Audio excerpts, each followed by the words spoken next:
Well, my name is Célia Malburet. I'm French, I'm 24 years old and I work here in Baghdad for Mercy Hands.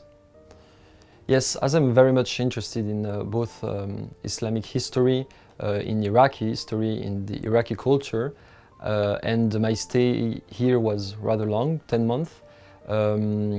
I took advantage of it to travel during the weekends and during the holidays in various parts in Iraq. So, of course, I visited many places in Baghdad, but went as far as Basra in the south, as Kurdistan in the north, and Nineveh Governorate next to Syria.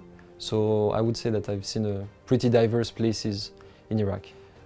The place I liked the most to visit in Iraq was probably the archaeological site of Hatra in Nineveh Governorate, south of Mosul. It's an extraordinary site of the Persian Empire, which I didn't know before coming here that Iraq had, and it definitely was my most interesting and surprising visit here.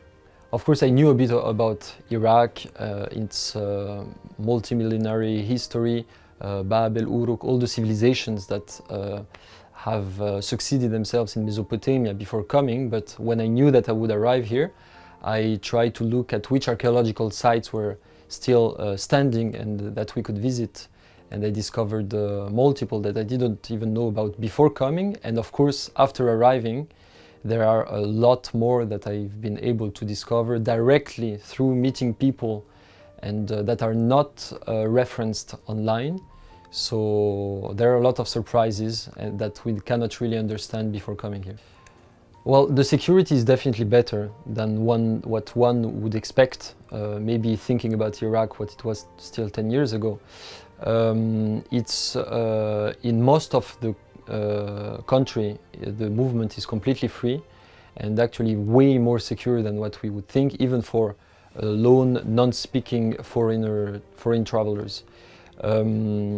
Then, of course, we can still feel the remainings of the previous periods that Iraq has known, which means that there are a lot of checkpoints, as an example, on the roads, and that sometimes we might have a bad surprise because one road is blocked without any heads up before or any information.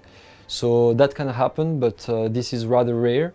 And I would say that moving around in Iraq is rather easier than what we would think. There is a place that I planned to visit and unfortunately I've been unable to see. It's the Al-Khaydir fortress in the Kerbala Governorate in the south of Iraq, which is an Abbasid castle in an arid region. We tried with a colleague to visit it, but unfortunately the road was blocked this day. So we couldn't actually make it through. But this is a reason to come back to Iraq in the future, so I prefer to see it as a good thing. Well, let's say that in the main sites, there is information on site, either through panels that are available for tourists, most of the time both in Arabic and in English, either through local guides that are there to help visitors. But unfortunately for a lot of even eminent archaeological sites like the Agarguf Zakura next to Baghdad, it's very hard. There is basically nothing and it's very hard to access information on site. And even information online is rather limited. So this is definitely something that hampers a bit the quality of the visit there and that would need to be addressed. I would recommend to people coming here, even foreigners, Westerners or specifically French people, I would advise that they try to gather as much information as possible before coming to Iraq.